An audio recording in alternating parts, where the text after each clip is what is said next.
Lantern Cove, the focus point of a sinister plot to summon the ancient creatures from outside the universe, whereupon they will feast upon our world and bring about its terrible end. And all of this is being brought about by the founding families, the Gilmans, the Evanboroughs, the Vintons, and the Ashmores. All secretly deep ones, or at least some sort of hybrids, or so you've been told. The families are being aided by a multidimensional being that manifests in our world as Sophie Scott, Lantern Cove High School counselor, and exactly what to do about Sophie Scott remains unresolved. Should she be convinced to ally with our world? Should she be killed? Can she be killed? Hard to say. The deep ones, though, they can be killed. The evidence for this, the dead body of Principal Calvin Gilman, lies with the four of our protagonists, who have just woken up from their shared dream to find that they are being stalked by hungry coyotes. Everyone except Olive and Chris, you wake up in the van at the same time. There's a smell in the air here in the confines of the van that you suppose must be the smell of dead person, or dead fish person. Looking out the windows into the dim light of early morning, you see the van is absolutely surrounded by what looks like maybe 8 coyotes, but it's hard to count with the way they keep moving around the van. Perhaps the most distressing thing is that when you look at them, they meet your eyes and hold your gaze. What do you do?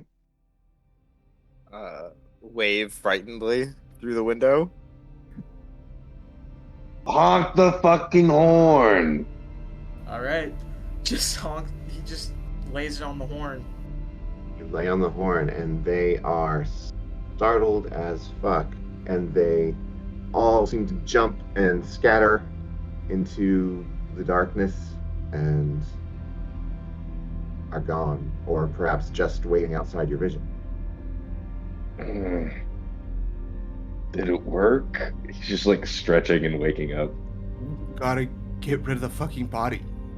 Yeah. Maybe they'll eat the body. I hope that. After a few moments, you start to see eyes again.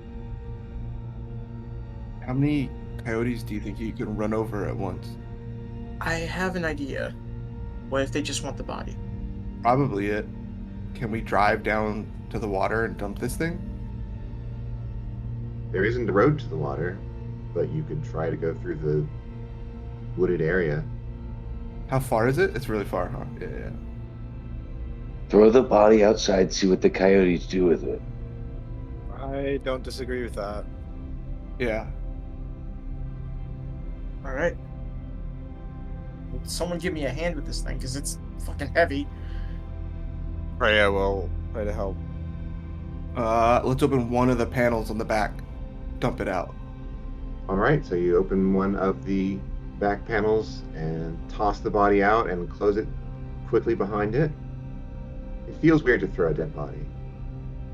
It feels weird to carry a dead body or handle it. Everything feels weird right now. The opening of the door seems to startle the coyotes, and then after it closes, you see the eyes yet again, and they come creeping towards the back of the van. I start the van. Yeah, it would be really terrible if the van didn't start right now. Go ahead and make just an ordinary roll for me, and just tell me what it shows. Okay. 2 minuses. 2 minuses. Okay. The beauty does not start. She franks and turns and wheezes and does not start. Gus, what does that sound like to you? It sounds like I have to go outside. Wait to see what they do to the body. If they get full and leave, I'll go outside. If they don't, I'll go outside. I look in the rear view mirror. What do I see? They are tugging at the body like they're trying to get bites out and pull it apart. They don't seem to be doing very well. At this time, the ravens in the trees, the crows, all make a squawking noise and flutter away. Oh. That's not good. Freya, if you had to interpret the noise they made, it would be flee. I go outside. I go with them. Yeah, I'll also go with them. Can I tell Gus, wait 1 second, and just before is like in whether it's in like the wheel well or whatever, or underneath, like there's usually some sort of tire iron or something, right? Mhm. Yeah, I'm gonna grab that. Okay. Clark, can you pop the hood? Yep. Freya, can you get the body? Yeah, okay, sure. I just thought maybe you, if anybody, the coyotes would like you the best.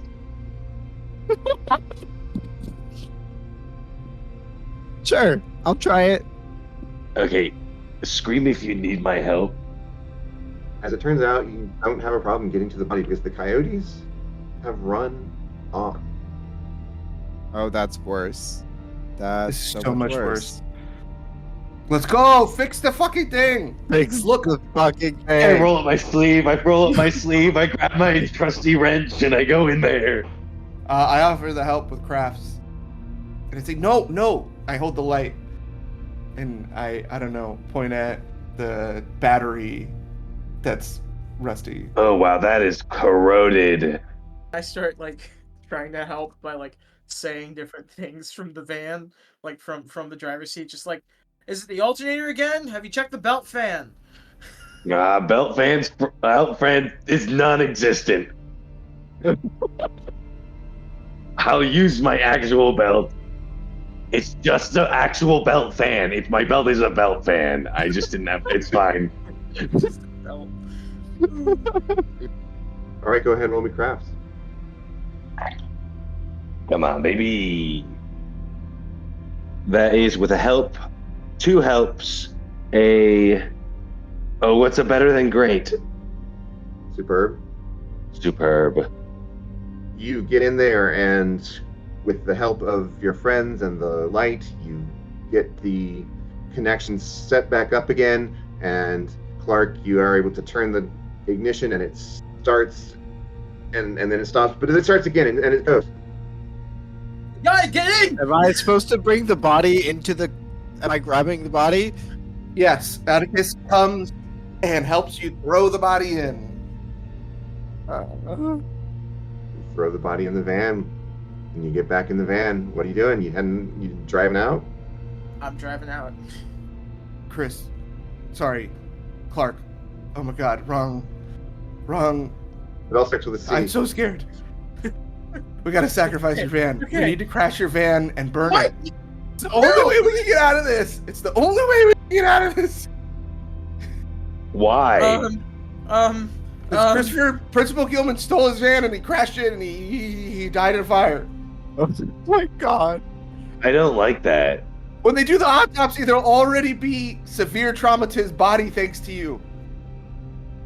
I would have thought to call. That's not gonna...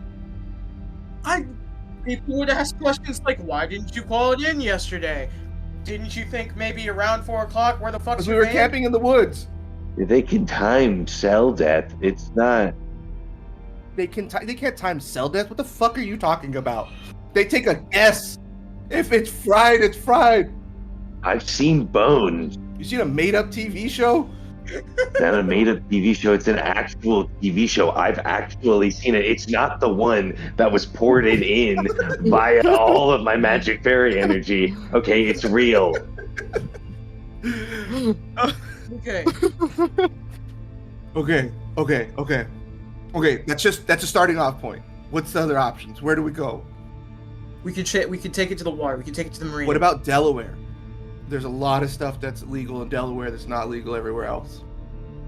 That's like saying, why not New Jersey? Everything's legal in New Jersey. What the fuck? Okay. Where should we go then? Okay, calm down. We're in a van. Nothing's gonna hurt us. Okay. What if we go kill more people and then burn their house down? What? Why? Because the founders need to die.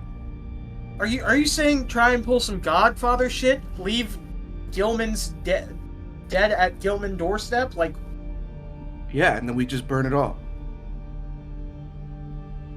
And then what? And then we at least slow down the ripping open of temporal holes. I don't know if that'll do anything. You don't know that it won't? I know. Yeah, you're right. Did somebody call Olive or Chris yet? No! I'm so No. fucking scared. I'm so fucking scared. Call Olive! Okay.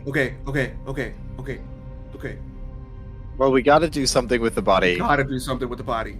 My vote is make more bodies, then get rid of them all How are we gonna get rid of Hey. them all? by burning a mansion. How are we gonna get away with that? Easy, we're not suspects. What's coming? Like someone's not gonna see a van Yeah. at the. If we kill everyone, there's no witnesses. You have to kill all their neighbors. They live in a mansion. Everything's separated by hedgerows. They're on like 5 acres of land. They own 10% of the fucking state. Should we just chuck the body into the lake and then drive away very quickly? We're really far from the lake still. Remember, the road ends. We had to go like 2 hours of walking in the marsh. What if it's like a dinosaur? What if it's a Tyrannosaurus Rex and we just like throw it up and it catches it in its mouth? We could try. It's not gonna be a dino. Why not? We saw a woman. We saw our counselor turn into a sock puppet person. Tyrannosaurus Rex comes through the woods, throw the body up, it eats it. That's my plan. Okay, what if we just build a funeral pyre? Just like a little, like, put a bit of woods and just burn it there, and then we can figure out the rest of the dead bodies later. What if someone sees the smoke? Then they'll find a skeleton. Bro, what if somebody finds us with a dead body? Yeah, that's also like every other episode of Bones is like how easy it is to like reconstruct a burnt body if it's not completely. Okay, that's why we hacked. gotta take the teeth. We gotta remove the teeth, and then we can burn the body. Like even there's like imprints of the teeth inside of the skull that they can like digitally reconstruct. Okay, so we smash the whole head. Just crush the whole skull. Can I do an investigation to find Principal Gilman's house? His individual house? That's where no one's gonna be. Why would no? What if he has a family? I thought we found out he was single He was single, yes. because we did research on him. That's fair. I did, like a creep. Okay. So we go to his home and burn it down with him in it? Absolutely. I have a wild idea. Could we call Sophie Scott? That's so stupid. I like that plan. God. Okay. What possibly would she help us with? Hiding a body? She doesn't know who she is half the time. She wants to stop us. Why would she help us? She also doesn't know who she is. That's another point. Maybe... I don't know.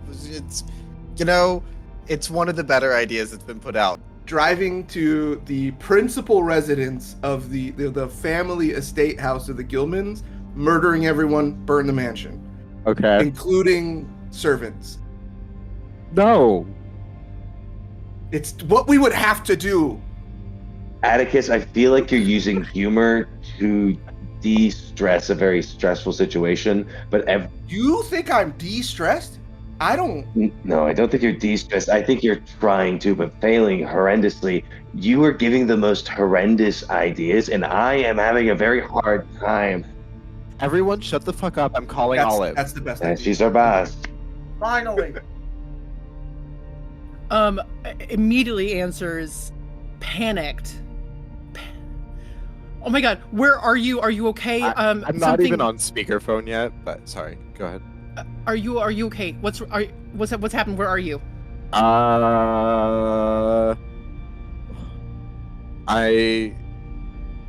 We're kind of all panicking. Yeah, that dream was scary as shit. What happened? Oh yeah, we're kind of panicking about what to do with the body because we can't drop it in the hole anymore. So the idea so far to burn the whole mansion with all the servants Kill the inside. whole family. Yeah, kill the whole family and burn the Drop servants. it off. Drop it off at the mansion Yeah. And then also calling Sophie Scott is on the list. Okay, definitely not calling Sophie Scott. Okay. Another idea was to take it to the marina. Yes, go. Cameras go, on the marina, though. But go there, go close to there, and get parked. Because yeah, if we listen, there's no good way to handle this. There's literally no good way to handle this. But go towards the marina. Let me try to get Chris. God, I don't want to get Jess involved, but let me try to get Jess. Maybe we can try to do this again. Because that's how we got there. How do you feel about crushing the skull and burning the body? I mean, sure. I don't know if that's a good idea because they're gonna find the body and they're gonna be able to put it together. Like it's Okay. What about thermite? Thermite melts everything. Do you have thermite, Freya? I mean, There's a ton. It's really easy to get. It's really easy to make. You just get some iron oxide and some aluminum powder. You we have can thermite. make that. Yeah, exactly. Okay, Easy. hey, let's go. Okay. Do any of you have sparklers? Because that's a good way to ignite I'm it. hanging up. Okay, guys, please just go be safe, okay? Go towards Okay. the marina. We can try to meet up, I okay? mean, we could eat the body. I vote not that one. She hangs up on that. she 100% hangs up on that. I don't remember if Chris is at... Because Chris has kind of stayed at Olive's more often than not after everything, or did Olive drop Chris off at home? How did that... I don't remember how that ended. I assume after the night that they had, Chris would have wanted to stay with Olive. Okay. Olive sprints downstairs. I think she was already up and like trying to get ready because in the dream there was a whole ominous message of like, hopefully you guys don't die at the blah blah blah, and she's like, so she woke up in a panic attack. So she just sprints down into the basement and like runs into the couch, is like shaking the couch where Chris is like, wake up, wake up, wake up, wake up, wake up, trouble. What a way to wake up. She panic. Chris immediately like sits bolt upright, like fight or flight kicking in. What? Jesus Christ, Olive! What the fuck? Okay. Sorry. Panic attack. Panicked call. Take a deep breath. Come on. Okay. Okay. They couldn't listen. It's petty. It's a shit show. They had a shit show without so I'm kind of glad we weren't there, but like also because it sounds like it's awful. They still have Principal Gilman, because they realized they couldn't throw it. They couldn't throw him into the hole. One job. Yeah, but they couldn't. One thing to do without us. Yeah. Okay. Okay.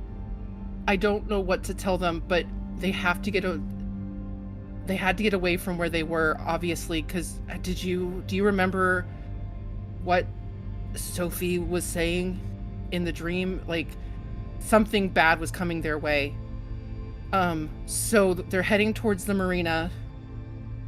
I don't think it's a good idea to throw this body into a weird cosmic earth-shattering hole in the water. No, but I agree. I also don't think we want to be on open water if we're being attacked by something. No, but okay. Can we go? They're going towards the marina. Can we go and meet up with them? Yeah. Let me get dressed and we can meet up with them. Okay. All right. I'm sorry. I know. Okay. Yeah. And she just goes back upstairs and starts gathering supplies, but like in a panicked way of like, here's a steak knife and here's some like Windex. some Windex, like here's some toilet cleaner. Like, I don't know. Like, she's grabbing barkeeper's helper. Like, she's just like whatever she can find, and like throwing them into a whatever, in a somewhat manic way. And then she goes to the garage and grabs some shovels and other implements of destruction. So, how about we drop someone off to get... Let's do both. Me and Gus. I can drive, probably. This isn't stick, right?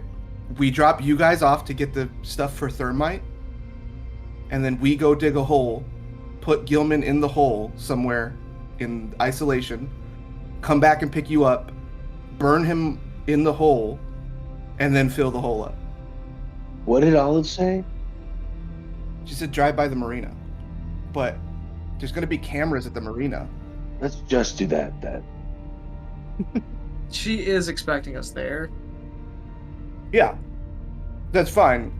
But I just don't think we should go on to the marina with a dead body. We don't have to go on to the marina. We could be nearby the marina. I know. I'm just saying, I think this is a good plan moving forward. The best, unless somebody else has a better one, I think this is like the best of both worlds. The body gets mostly immolated, destroyed, and it's buried deep enough, hopefully. Whatever, man. I'm still waking up. All right, you meet up at the marina.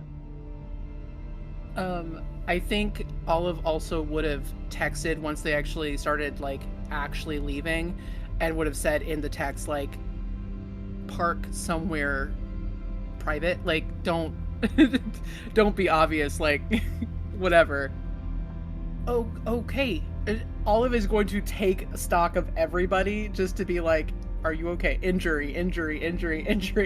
Yeah, no, we're fine. There was the coyote showed up, and then they ran, and then the birds flew away, and Freya was like, we gotta get the fuck out of here. And so... Why did the coyotes run? I don't know. Don't really want to know. Don't want to think about it much. Did Freya tell us what the raven said, or no? The ravens were running. The ravens were scared. It was bad. That's why we couldn't get rid of the body there. Gus, are you awake? Here's the thing. I love riding in cars, and I fell asleep again, and now I am again waking up. So give me 5 minutes. Okay. Get out of the car. So you don't fall asleep in the car again. Okay, help. Give me my hand. Okay, pull. Okay. Onto the ground. We're probably really just overthinking this whole body thing. Most bodies aren't found. Agreed. And there's no reason to believe that we're suspects. And then I pitched the plan that Atticus came up with. Thermite doesn't have to be specific, but just something to acid, whatever, to just help the process along a little bit. Okay. That means that we have to be around the area longer while that process happens, and we have to have some way of dealing with what's left. Well, the good news is thermite burns fast and doesn't create a lot of smoke. This is true. It doesn't need very much fuel either. It would essentially just burn the body. Okay. And then we just need to find a place, probably in the woods.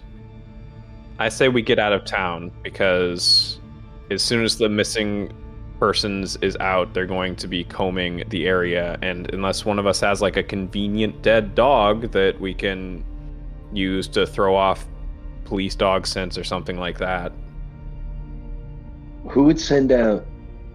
Who would file a missing persons report for him? Literally anyone at school tomorrow. Yeah. Yesterday was Monday, so it's Tuesday. It's morning now. Okay, then in about 30 minutes, someone's going to call in a missing persons report, and we're also going to be expected to be in class. I'm gonna be honest, man. I don't think anybody cares about that dude. I think a lot of people care about that dude, actually. I think all the very old, rich people care about this dude. 100%. One of us has his phone. Still, right? Yes, you have his phone. Nope, I have it right here. You know those things are trackable. One of us could text the receptionist telling them that he's not feeling well. Texting as him saying that I'm not feeling well today, I'll be out. That's a good idea, actually. Yeah. Oh yeah, A I few like days, it. I'm not sure how long this will take. Okay. I don't know that we have time to do all of this. No. I think whoever has his phone, look up the history, see, because I don't know if the receptionist is the person he. Is the receptionist like? This is sometimes there's like an assistant to the not the vice principal, but like there's actually like this assistant that like does all the scheduling stuff for a principal. Is that the receptionist, or is there like a person that is like does all of the admin work for this guy? If you look at the phone, there is actually a separate like chat app for the administrators, and they just use that. They use Discord. Yeah. Fully in Discord. Oh, his screen name's weird. Fish Guy 5000, bizarre. I am not a freaky fish guy. I just like the fish. So somebody somebody do that. Guys, I think we might just we need to be at school.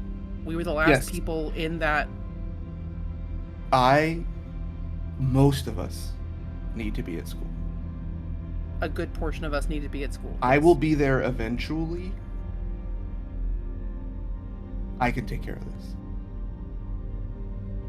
Drive me to a spot. I got this. I could also help you. I could call in sick. No, you need to go. You need to go. I got this. It's fine. I've done this shit before. I have also not buried a dead body. I've skipped school. It's not uncommon for Okay. me to skip school. I know. Okay. Alright, don't look at me like that, guys. I didn't kill anybody before this. Are you sure? You're speaking with a level of confidence. No. We all Atticus, have different roles. I will stay with you. I will stay with you because we are too far away for you to not have a vehicle. No, but I can run. Can you keep up with me? You can dig a hole and then get in my car. Okay. You might want to take the license plate off. Yeah. I'll do whatever. But Okay. I'm due for some rebellion against my dad who's a coach, so like yeah, this will just be some psychological therapy This shit. is a level past rebellion. Yeah, no, I just mean that's what I can write this off as I'm skipping school for the first time ever. Okay. So Clark, get everybody else back, okay? On it. Okay. Come give me a hand over here, and like I pop the hood back open. Let's double check, make sure there's nothing else that we need. Oh, look, my belt held up very nicely. I think while that's happening, I'm gonna pull Olive aside. I'm really worried about splitting up the group because if we're being pursued right now, Yeah. and it's just you and Atticus in the middle of the woods, that sounds like trouble. I don't know what the solution is, and I don't want to bring this up to create panic or issues because I don't even think there's a better solution. I'm just scared. Me too. Me too. But I think this is the least bad idea of the list of bad ideas. And I feel like we're gonna just draw more attention to ourselves even if we all roll in separately but close to the same time, like Yeah. Listen, I'm gonna have my phone on me. I have my Fitbit. It'll vibrate if you send me a message, and I can get here as soon as I can. I can take Jess's car. Also, everybody, we were at Gus's house because his sister and brother, or his brother and his brother's girlfriend will cover for us. Yeah, all of that was cool. yeah. I will let you know. Also, I think I grabbed like a cricket bat when I was randomly grabbing shit from the garage with the shovel. I don't know why my dad has a cricket Kinda bat.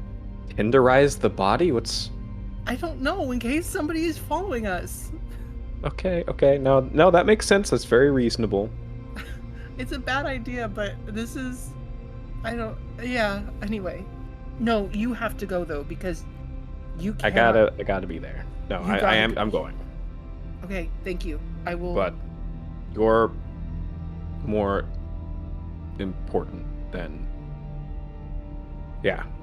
Just let me know I will. if I need to be here. I will. Okay. I will. Okay.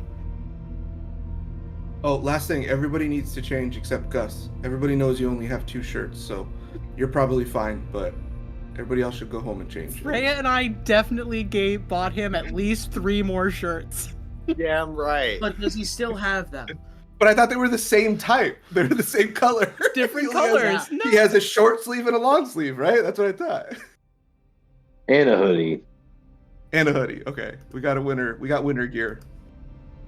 Most of you head back towards school, stopping only to get changed, and arrive roughly on time. Meanwhile, Olive and Atticus are burying and burning a body.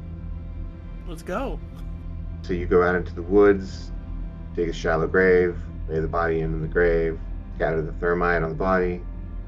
Can I roll some sort of like burglary check or something to try to do my best to hide as much evidence as possible? Yeah, absolutely.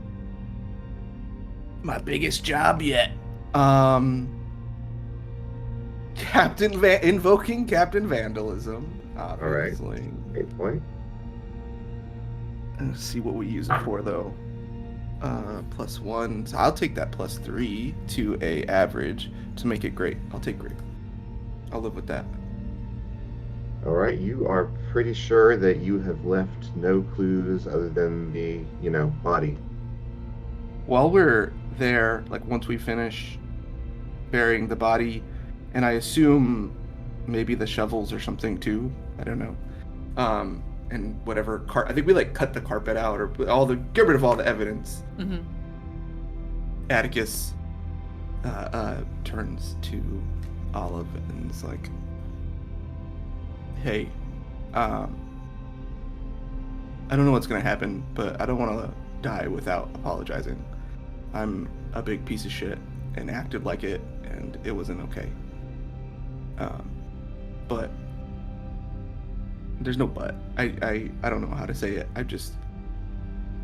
Sometimes I want things to work out so well, and I feel like I just repulse everybody away when it feels like it's slipping, and when I feel out of control, and that's not okay. So I'm sorry. And I do really care about you, and that seems contradictory and is fucked up, but I guess I'm just fucked up." To be fair, I think we're all really fucked up. But also, and she kind of hesitates, and then she just gives him a huge hug. And it's like, I forgive you. It's fine. But we gotta go. Thank you. We gotta go. Yes, we gotta go. You should probably get rid of those clothes when you get home. Yeah. You could drop me off at mine, and then I'll meet you at school, I guess. Yeah. You could just go separate. Yeah. Did Gus keep his phone? What happened to the phone? That's a great question. Gus definitely kept it. Okay. Are we assuming they're in the car now driving? Are we assuming that he is a huge conspiracy theorist, so I feel like he would have done everything he could do to disable any kind of tracking, but he also thinks that bones is a legitimate way of learning about forensics. Yeah, I don't know. I kind of just don't have the bandwidth to get past a week. I feel like if we can pretend he's just, I don't know what to do. I don't know. Fuck. And that's all he says, and then sits in silence. Yeah, agreed. Yeah, so then she drops him off. She heads home. Kind of, I mean, I don't think she's trying to be stealthy, really, but she moves in a way that she knows they're paying attention to her actions as she goes in and out of this house. So, yeah, so she heads up, gets changed. But I think she very purposefully gets changed into, like, her idea of what, like, the uniform of a rebellious teenager would wear.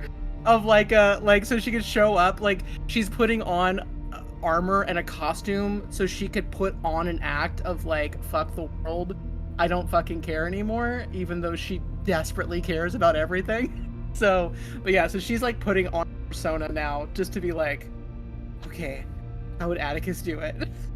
Like, Which is fucking hilarious, because I was literally about to say Atticus does the opposite and goes home and puts on, like, his nicest outfit, like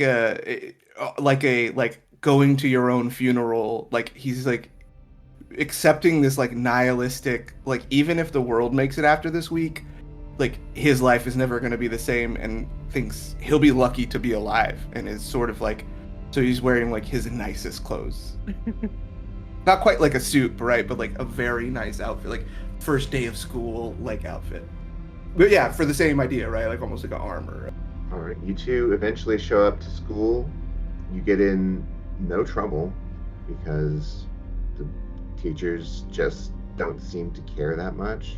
Like, they notice you coming in to class and, like, you get a look, but that's it. And that's how the school day goes.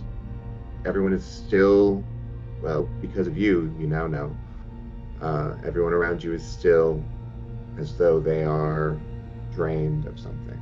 So you go through the sort of half-assed classes and half-assed PE, and school day ends, leaving you with time to do whatever it is that you're going to do. But what is it that you're going to do? were there any within that malaise of just apathy? Was there any kind of whisper or discussion about the principal not being around? No, none of that. You guys texted in to say that he wouldn't be there, right? Yeah. No one seems to have thought that was on in any way. Did we meet up? Are we meeting up somewhere? We didn't talk about it. I think Atticus says we should meet up at Thor's Hammer and just break in. Oh, I was gonna say break out because it wasn't the whole building condemned. Yes, the whole building is condemned. Yeah. That's what a better place for our headquarters. Also, strictly use the WhatsApp. Yeah. Have we texted on anything that's not the WhatsApp? Ever? Probably not. No, not really. I appreciate the constant security and reminders. Oh, I thought we had a few other separate groups that were about romance. Oh, we did. Those ones are in the clear. If someone hacks those, it's no biggie. Yeah. Gross. Teenagers being teenagers. Yeah. No, let's not like pile on illegal activities. Let's just go to Gus's house. Oh, it's a better call. There's somebody I want to talk to. Oh? It's somebody Nikki gave a tattoo to. There's this psychic. She had the idea for those crystals. And I don't know what the fuck is going on right now, but I think it's something that we're not going to understand talking to each other. I don't really care to talk to a psychic. There's no ends that like aren't worth pursuing, I guess. Why? Okay, so if some of you want to go, I would like to research more into the founding families, because that's an actual solid lead we have of involvement by other people. So I don't mind splitting up. I can help with that. Yeah, I just think Chris and Freya should probably be split, as there are like two heavies. I don't think we should split up. I think we should all go together and do all of these things together. I'm scared. Time is of the essence, though. Yeah, that's the other counterbalance. We got 7 days to literally save the world. I know, but I just... Gus, what do you want to know? What are you hoping to know from talking to the psychic? No, I don't think it's a bad idea. I just want to know what you're thinking. Guidance. We're not... I don't think we agree on what to do. I think we agree... Yeah, I don't... And this is somebody who peers into the universe constantly. Somebody who has seen this shit and was like, yeah, no, I know this exists, and everybody telling me it doesn't has it wrong. So they've dealt with this longer than we have. Do we want to bring in another unknown person who, yeah, maybe they can help us, but maybe they'll make it worse? Yes. So I think it's to be as blunt as Gus, I think it's a colossal waste of time. But if we are gonna indulge, I think we just do it as quick as possible. Let's see what this seer, if they are a seer, knows. And if they don't know anything and it's all this just the like hoodwinky generalizations, there's a dark cloud over you and you're a very troubled person. Now give me $50 so I could tell you the rest. Then like, yeah, we just bounce and we go eat the rich. Investigate the rich. That's fair as hell. Hey, Gus, do you have their name? Do you know who they are? Yeah, give me a second. I text Nikki. Hey, was that psychic you gave a weird tattoo to? Oh, that's Jocelyn. Do you need a number? Yes, please. Cool. She texted. Okay, hey, her name is Jocelyn, and I got her number. Okay, we should... Whenever I pass by a sign that's for a psychic, it always says something like by appointment. I don't think this is a situation where we can just like show up. Okay, cool. I'll call her. I call the number. And then, yeah, we can make a plan from there. Let's schedule time with this psychic. You call the number, you get a very pleasant voicemail saying, "Hi, this is Jocelyn, home of Jocelyn's Psychic Visions. Please leave your name, number, and a short message, and I'll be happy to get back to you." Okay. I do all the technical stuff, and then I say, hey, this is guy we are want to make an appointment at your earliest convenience, please, and thank you. Please call me back. Here's my number again. I don't really know what else to say. Bye. You get a call quickly. Yeah, it's only about 10 minutes later that you get a call. It says, "Hello, this is Jocelyn. How can I help you? Thanks for the call." Hi, this is Gus. Are you open? Where are you? I'm sorry. I do business out of, and she names a local coffee shop, and I can be there within 15 minutes if you're looking for an appointment. Hey, Clark, how fast can we get to this local coffee shop? It's literally 5 minutes away. We could be there in 5. Everything in town is 5 minutes away. 5 minutes away. Ask if she'll come and like do like a group reading, not in a public place. Oh yeah, will you do a group? Hey, hey, remember that tattoo you got? Sorry, my tattoos? Yeah, your Celtic knot tattoo. My sister did that. Oh, you're Nikki's brother. So we there's a pretty large group of us, and we were wondering if you could come to Nikki's place, and do a reading there. At her tattoo shop? At a local residence. I'll pay you $200. Give me a report roll.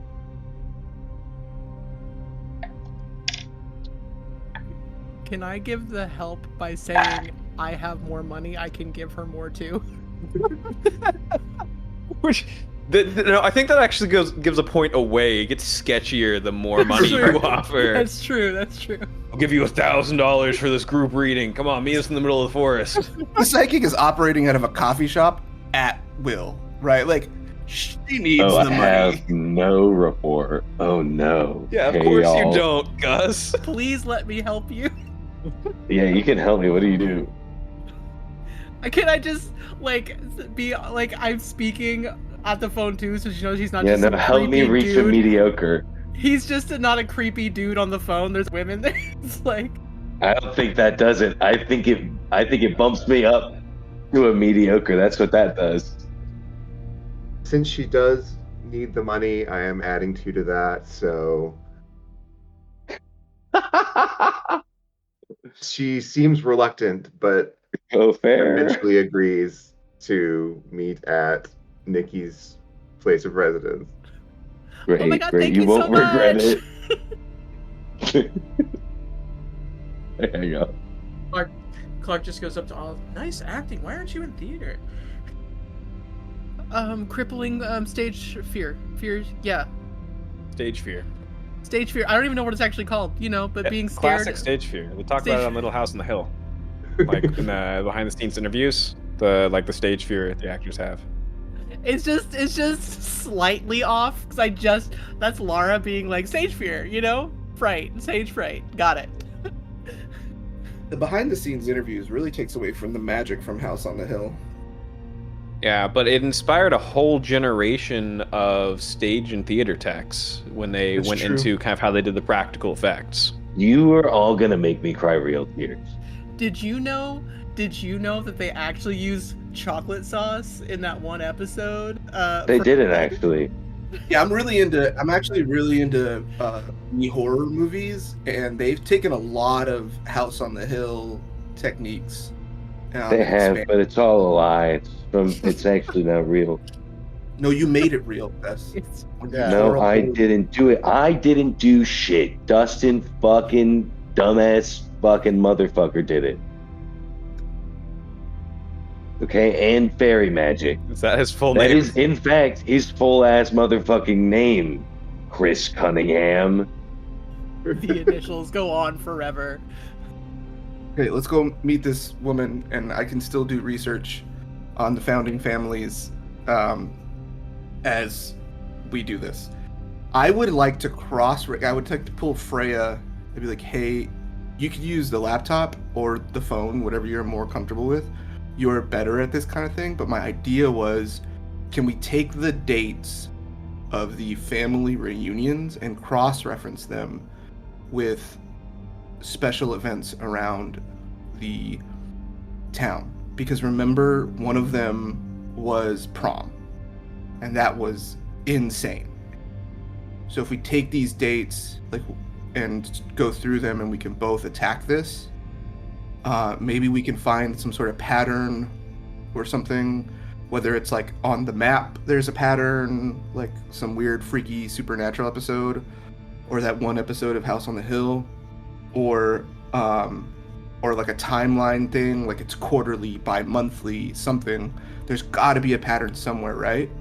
Or maybe we just constantly search for order in the chaos that is the universe until our inevitable oblivion.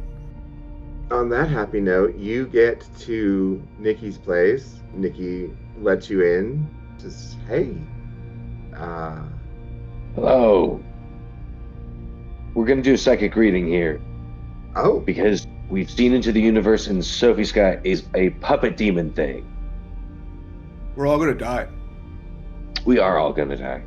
Let's not trauma dump on Nikki. She needs to know. and here's the thing, Nikki just sort of takes it in stride and seems to be struggling to care. Oh, Shit. but Gus doesn't have a fairy anymore.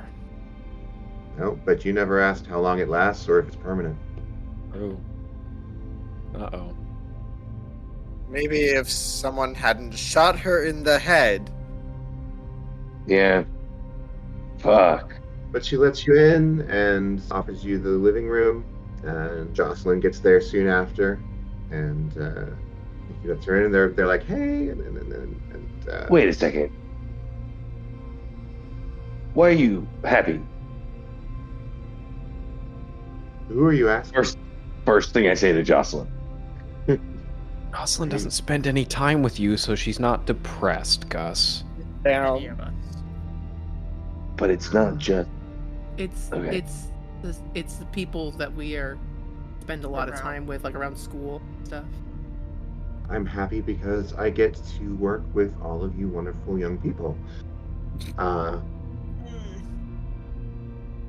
So, I'd love to have your names and your date and time of birth. I would like to have Deal. my date and time of death. Why? Or how. I know usually you know one or the other, so if you're a real psychic, you could tell me that. How do you know that? Because the psychic told me. We're coming off the gate real Yeah. antagonistic, everyone. Can we not? We made a real weird request to this person. Can we? Let's treat her with kindness. Okay, I'll get back to my research. I've had a day. I apologize. Oh, it's all right. My name is Chris Cunningham. Born March 16th at 8-ish p.m. She takes all your information, and she asks you all to sit.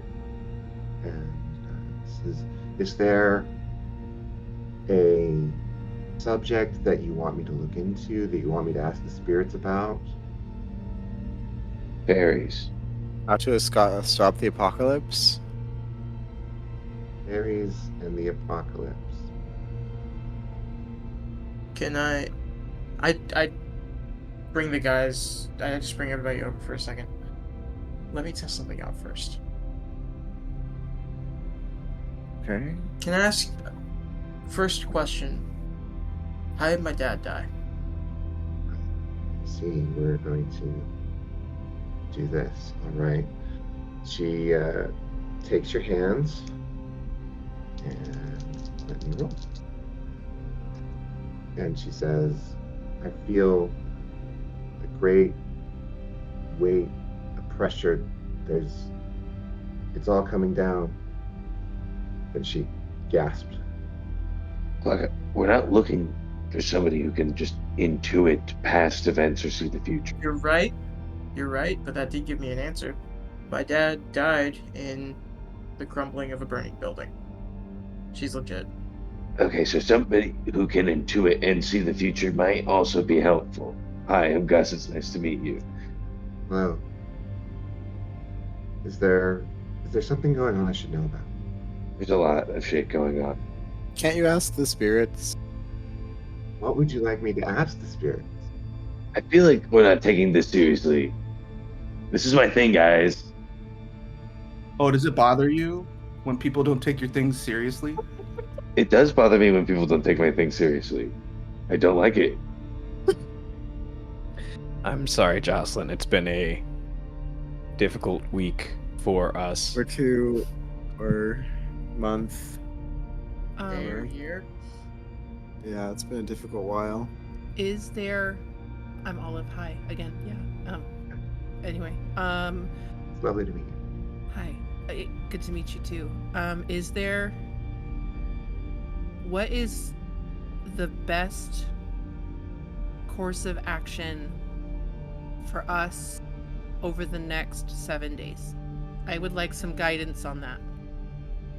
Guidance from the spirits on the best course of action for the next 7 days. For all of you. For us communally as a group, yeah. And she settles down and closes her eyes, takes a deep breath, and starts mumbling under her breath. And I'm going to make a roll with Jocelyn. Holy shit, Jocelyn. Okay. MVP. You go, Jocelyn. And she is briefly frozen as though she can't move, and then lets out a breath, and she says, "The spirits say that I don't understand. They're telling me that there's something being put in motion by 6? What is 6? And that nothing will stop it unless that stops. Nothing will stop what? What does this mean? What are you young people doing?" Can you feel the pressure that's been building? Can you feel the fall that's coming? Or maybe do you feel like a heaviness, or like she kind of motions? I'm sure Nikki isn't around, but like, like this, like this, there's like apathy. Do you feel this heaviness like that? Have you felt that? I haven't felt. The spirits have been cagey recently, like they're too busy to take my calls, but now they're listening and talking to me. Atticus text the group, what if the spirits are the fairies? Where do you go to contact these spirits? I go into myself. Could you maybe try to teach me how to do that? Wait, before that happens, first of all, I apologize for being antagonistic. I thought you were full of shit, but it seems as though you're a real conduit. Did you have a very strong childhood friend, imaginary friend? I had a lot of imaginary friends when I was a kid. Oh fuck. What is your process? What do you do? Could you walk me through it? That's instruction in the mystical arts is a separate service that I can also provide. All right, Scarlet Witch. Jocelyn, our universe is expanding. It is taking control. It is consuming the multiverse, and the other denizens that shared this realm with us want to fight back. This is a threat, most real. Those spirits are our allies connected to us, feeding off our energy. I once shared my soul with one, and now it is gone. I think maybe if we are all consciousness, you can never truly lose something that is connected to you, and I think maybe you can help me reach that. You want to reach out to the spirit that was once within you? Yes.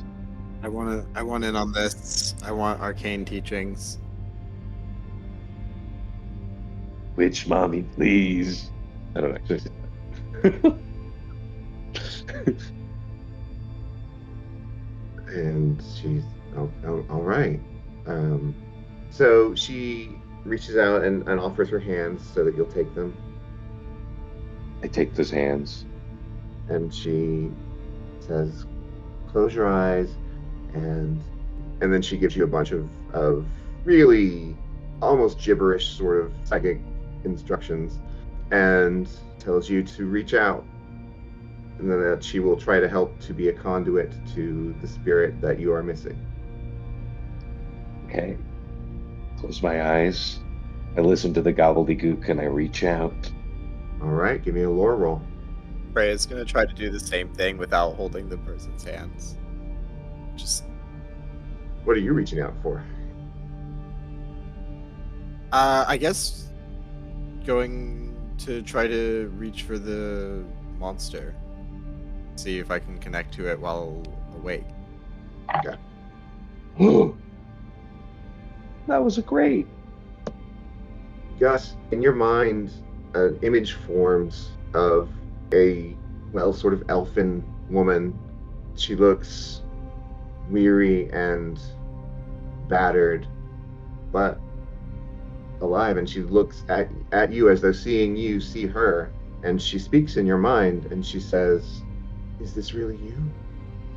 Hey, I thought we were broken." I'm sorry I turned you into a sitcom. I found you, though. I was nearly gone. No, I just used Peter Pan rules. I believed in you. Do you want me back? It will be harder. It will be a struggle to do what we did before, but I can try for you and for the world. But it's not about what we can do, it's about what we are. Yeah, that was a yes. And she reaches out, and once again you feel the burning on your skin. Jocelyn sort of jerks back, and she seems to feel it too. The burning is overwhelming, and then it passes, and you feel the same, but you have something in the back of your mind saying that there's part of you that is Zelda again.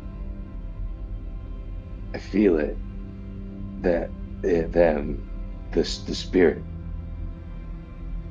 burning. I think we gotta. I don't know. We gotta win. And Jocelyn is hunched back and holding herself, and she looks up at you and says, What was that? I've never felt that. It's motherfucking fairy magic. I think we're done. I would like to apologize on behalf of the entire group here, and I appreciate your patience. Thank you. Yes. Thank you. You might have helped save the universe. That's a lot. I'm really sorry, but he's not wrong. Yeah. Freya's still like eyes closed, trying and failing to do this thing. Jocelyn, as politely as possible, takes her money and leaves. We tip her. Yeah. Yeah, there's like $300. Like, this is a lot. 50% tip. That's good. Olive kind of sits next to Gus, says, "I'm so sorry. I also thought this was going to be a massive waste of time. And it really, really wasn't. And we just can't. I'm sorry." That's okay. No, we all need to do better about listening and at least being willing to listen to each other's ideas, no matter what they sound like. But, so I just wanted to apologize. Thanks. So are we ready to go burn that mansion down then? Listen, we listened to your idea, Atticus. Listening is not performing. All right, fair enough. You guys will come around. I'm down. Look, if we get to day 7 and we have no other plans, we'll file that one away in the day 7 folder. Oh, if we get to day 7 and no other plans, you're not gonna see me. I'm gonna be gone. Oh, I assumed we'd stick together to the end. Oh, I'm dying in New York. I'm just saying if we made it nowhere. Okay, so, but, okay, who is this 6? I mean, Us? Us? yeah. What if it's the 6 people that were touched by the tentacles and not us? It wasn't us. Well, yeah, but I mean, but they're all connected somehow is the point, right? And they're all like involved, because even Clark's sister, who wasn't even at prom, is like a, what did they call it? Like a beacon or something? Like it draws the old ones essentially, or whatever. About higher consciousness. Yes, if you recall, in the dream last night, Sophie Scott did refer to Clark's sister as one of the 6, and did say that they have a higher level of consciousness than everyone else. Okay, so we need to find a way to figure out other people Well, I think like her. Dum Dum Boy was another one.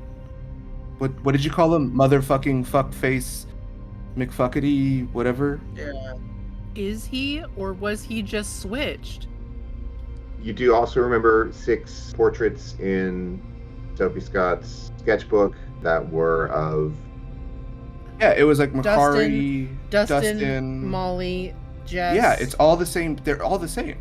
Those are the people. 1, 2, 3, 4, 5. I just have 5 though written down. So Dustin, Molly, Jess, Aaron, who's Makari, and Ange. Oh, they went back to Aaron. Sorry, I thought I got confused. They had on gone the back to timeline. Aaron before they switched. Yeah, when they got depressed. Yeah. Got it. Okay. That was my fault. I got Non-anime stuck in the name. wrong timeline. Yeah. So those are the 6. That seems like it's clearly those are the ones. That's 5 out of 6. That's 5. Well, yeah. We just got to figure out who the 6th is, and we got to figure out how to. Well, Dustin. So Dustin was used. Dustin was used to tear a bigger hole into the fabric of space-time, right? He came up to Gus and said, or where Gus actually started it, and asked him for his boon or whatever, and then Gus fisted this tiny hole and tore it open, like space-time. But Dustin is the thing that was the pinhole in the first place, right?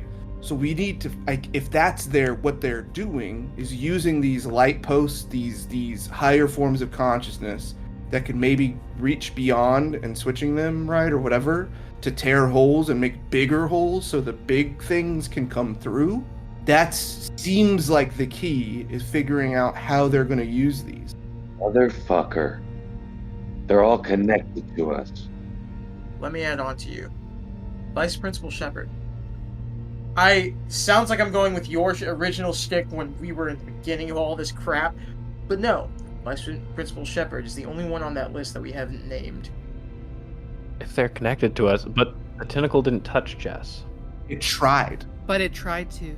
Sarah, was there somebody else that you had listed that I didn't write down in my notes? Because I could also just be an improper note taker. Vice Principal Shepard was also. A portrait of him? Okay. Yeah. It's VP Shepard. I just didn't write it down. I was thinking about students. So I think that's what we got, right? Like I think those are okay. This is what we know. Gus, I know you love speculation, but this is our launching point, right? What we know is founding families are involved. We also know that Brennan didn't know, but was somehow being used by Sophie Scott to further the plan as well. So that somehow sacrifices in these higher forms of consciousness. Vice Principal Shepard was in a dream. Jess was in a dream. Molly was in the dream, right? And then Dustin was not in a dream, but through Gus as a conduit, and his fairy was able to make a bigger hole in the space-time thing. Wait, does like disrupting their lives do something? Does it create so if the fairies get their energy from like good like praise and like attention and shit like that, is there something that gets energy from like the chaos of like pain or like loss or something? Oh shit. Like Sophie Scott. Well, or whoever Sophie Scott is working for, or working to bring to, not working for, I guess, but Oh yeah, he's like has like found like the linked up people. well, no, the deep ones are the fish people. The deep ones are separate though from the I don't know From what Sophie Scott people, yeah. Yeah, so not even people, things. You can't even like quantify them. Beings. Yeah, the elders. Can we call them the elders? I don't want to. I don't like it. Beings is good. Okay, did we find anything for? Oh, we didn't roll. You have not yet. Can we rolled. roll for our cross-referencing of dates and events? Can I give the help action as well to like talk about like local like weird local holidays that are made because of the founding family? When Freya closes her eyes to try to tap in, I'll please help me. Freya kind of just ditched me.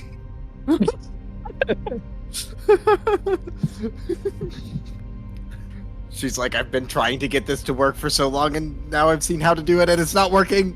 Powering up a la Dragon Ball Z, just like Going Super Saiyan. just blonde hair. I guess I'll roll then since Freya. We're just like letting Freya be Freya at this point. We're like, you do you, girl. You got it. You got it. So that's a good, and then 2 house. It's a great, superb. So you're comparing the family meetings with other things, trying to find patterns, and there is a temporal pattern where it seems to happen during new moons, and a couple of them do mark local holidays. Is there any physical pattern or no? None that you know of. Okay. Did it seem like this was like, so we're using the term family reunions and things like that. Did it seem like it was just the Gilman, or was it like the old families? Like, does it appear to be like also the Edinburghs, also the everybody, the Ashbournes, also the Vintons? The only ones that Calvin was talking to were about a half a dozen of the elder Gilmans. Okay, so we only have, Olive is looking at all this, just like, we only have the information on one family. I mean, is there a way, maybe if there's a way, I'm having a hard time wrapping my brain around these old families feel like whatever they're up to is a whole separate problem, which we also have to deal with. But it's like, I don't know what Does it lead to exactly, or is it just not connected at all? or which problem has the most weight right now. Yeah, exactly. I think that's more what it is, right? Because from what Sophie said, so last year it was Sophie essentially used Brennan. Brennan was a sociopath in touch with, and the voice told him exactly what to do and how to do it, right? And apparently had been killings for years, who knows how long, starting in Chicago, but had no idea about the other workings. And the fish people also know they're working towards something, but don't know what they're working with. And so my whole idea is, right, and I agree that we don't necessarily agree on what to do next, but I think my idea of going after the fish people is it buys us the most time because they're the most organized and seemingly most effective. And then maybe we can figure something out down the road, working with the fairies or whatever, to stop being this like devouring force through the universe. I agree. I think step one, for me, it feels like the most present issue right now is this weird, insane, in-between creature that's gonna come in and try to that the Sophie Scott beings are trying to take advantage. Well, that's of. what I'm saying. I think that slows it down the most, because what ties the 6 people together and the old families and Sophie Scott is prom, right? Family reunion on prom, the tentacles go out, we don't see where they all go, but we know that there's 6, and that we can put together, based on who we saw them almost touch, that the families helped do that. Or is it the families that are driving it? Like, it's the is it the families? That's what I'm saying. Well, they were fish. If Principal Gilman was a fish person in disguise, perhaps all those people in that circle were fish people in disguise, or just fish people from whatever, right?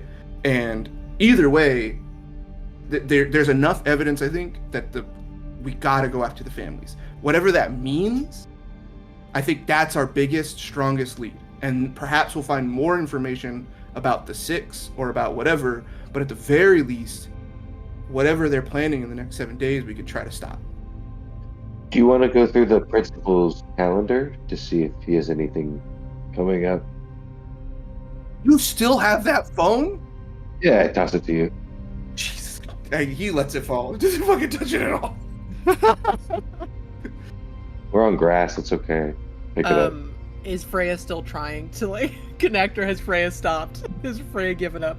Freya looks very disappointed and is mostly listening to what y'all are saying, but slightly distracted. I also think that Freya had a good point about trying to talk to Sophie Scott. We don't necessarily agree on the end game, which is fine. That's fine. That's not the issue. I am willing to try to have a conversation to convince this being that helping us, that bringing this eldritch nonsense into the world is a bad idea for all universes. But Freya, I'm in, but I need you to be ready when it won't work, because it might not work. I mean, this being,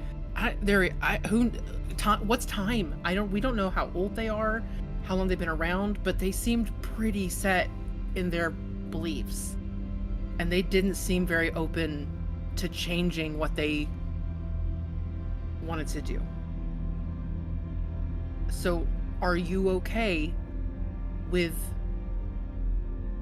abandoning that to take care of this issue if it doesn't work out, if we can't convince them?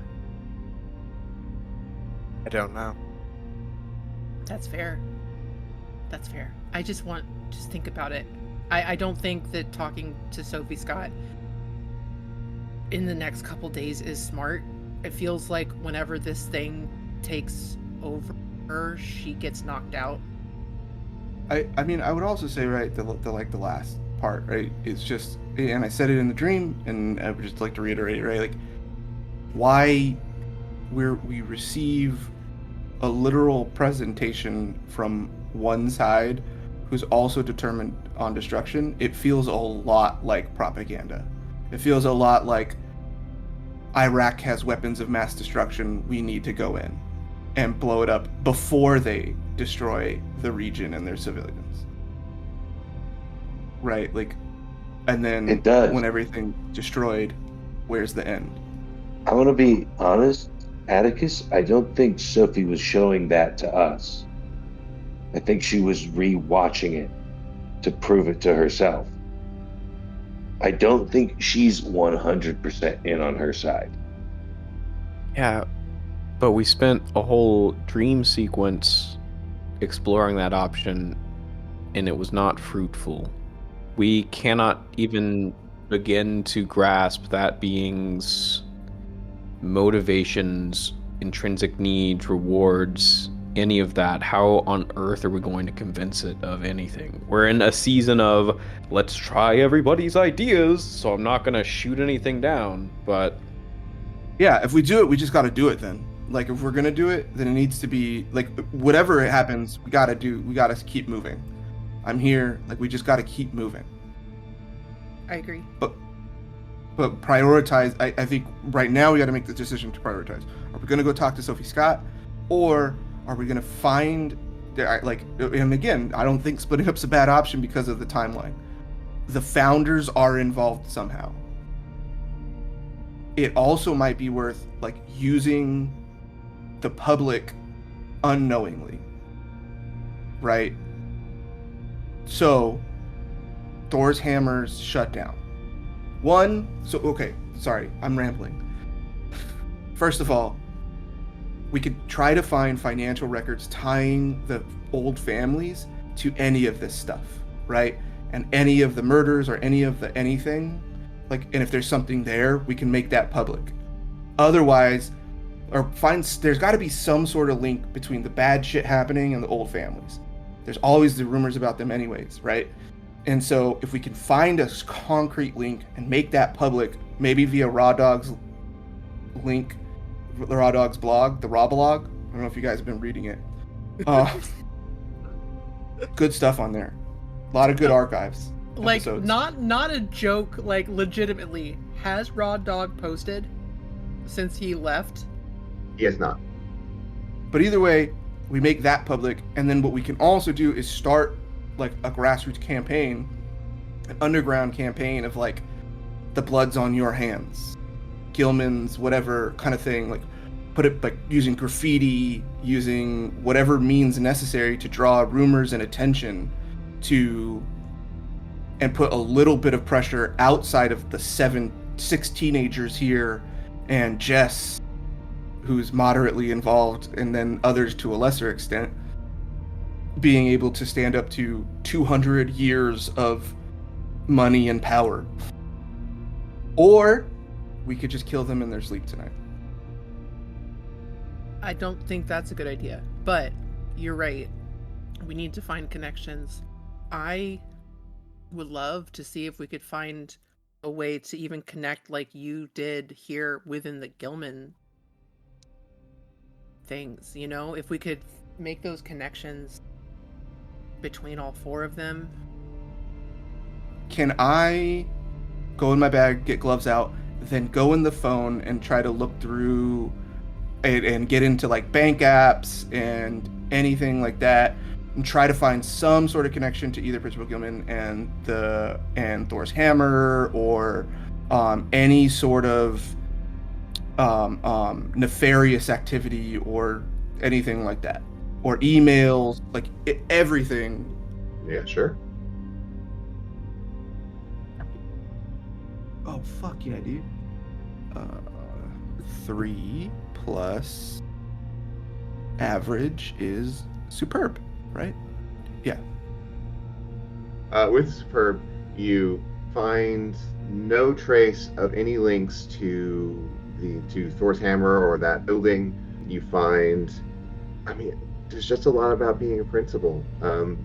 He seems to be a principal of a school who has these secret, mysterious conversations with his family, and he seems to have, seen this risk of someone reading his messages because he talks to them in code, but there's no trace of any sort of illegal dealings on his part. He doesn't seem to be involved in the real estate side of the family at all, if there is such a thing. We need to find the cipher. Every code has a cipher. Gus, can you use your magic? No, not right now. It doesn't say names, or like in the group chat, does it say who they are as like actual government named people? Yeah, it gives their names. It gives their first names. Okay, so there's that. Olive looks at Chris and says, if Jess is part of the 6, do we tell Jess? Do we fill her in? I tell Jess everything. I agree, but there's a possibility that we could talk to Jess and potentially trigger or awaken whatever is inside of her. If there's something to these 6 like there are to us, part of me wants to try to trigger that thing, and the other part of me wants to bury it as deep as I can. Well, if we try to trigger it, why don't we do it with Dustin, who nobody likes, instead of one of our best friends? That's true. I don't like Dustin either. I might kill him. Please don't kill another person. First of all, that was a fish man. You have no idea what that smelled like to burn. It was awful. It was truly foul. Sorry. Was it like bad smoked salmon? Ew. I was just curious. Okay, so that's the other question. Do we go down that path to try to get more information from one of these 6? This is truly an ethical landmine. Which is why I think everywhere we go, somebody's gonna die. Which is why I think if it's gonna be someone, it should be rich people. That are fish people. Listen, we're gonna have to figure out more about the rich people. That is 100%. So do we split up and some people try to work on figuring out more lore about these assholes? Or do we stick together? I think we split. Stick together. Flip a coin. Vote. Let fate decide to guide this. I don't know the direction. Yo, fuck fate. I vote that we split up. Honestly, I feel like we might get more stuff done if we split up. I think I agree. That's 4. But on another note, as to enacting and like trying to bring out whatever the 6 is that's kind of like us, a part of me thinks that it's also what correlates with my sister's seizures. Like, it's the same thing as her enacting, like, it's kind of enacting on its own. Like it's too much. Like when she has too much consciousness or something and she's too in touch with. Because if you think about it, it happened probably while we were at prom, right? Because she was home alone. It happened when we were at prom. Actually, it happened... Exactly. If I have to, like, discern the time, right as the ritual. Yep. I agree. Which is also around the time of Makari's name change and shift to... What is it again? I'm sorry. Aaron. Aaron. That happened. Aaron. That didn't happen at prom. That happened. No, I know it didn't happen. Yeah, I'm just saying, like, it's all, like, there was a bunch of stuff that happened in, like, a 3-day window. Yeah. Dustin's asking for his wish to tear a hole in the space-time continuum. Plus, Ange had a dream the night before about prom that she told me on my way out. Oh no. Dustin, the night after prom, went to sleep and woke up with the idea of this stupid fucking house on a hill. What if they are mirror versions of us? Like the other side's versions of what we are to the fairies? What if they can connect to whatever this shit is, just like I just did with mine? Yeah. That's what I think is happening. I think they told us there were beacons. We got told what they are. Yeah, but that's just what they call them. What if we are that as well? I think he's trying to. I think it's like they are not that they're mirrors of us person as a person. They just mirror as like a our position. roles and yeah. If this was like a literary tale, they'd be our foils. But all the relationships are different. Jess is Chris's best friend. Ange is Clark's sister, right? Like they're all varying degrees of. It's not about relationship. It's about their ability to connect to the higher consciousness. Yeah. They just happen to be close to us in some way. I think we're getting too in the weeds and trying to understand something that we literally do not have the capacity to understand. So I was saying that in terms of, I think there is an actionable move. I think if we get one of them to at least Dustin or maybe Aaron to tap into whatever there is there, we can gain more information or even connect it. Like if this is propaganda, right? This bullshit, maybe we can hear their side of it. Okay, so who's going to? Fine. If everyone, if the majority believes that we should split up and do things, fine. Who's going to be studying? Who's going to be going after the founding families? Who's gonna investigate that? I'm a pretty decent investigator. I also still feel very strongly that Freya and Chris should be on opposite teams because Freya can break a tree and Chris can do close to that. So that way each team has their own tank.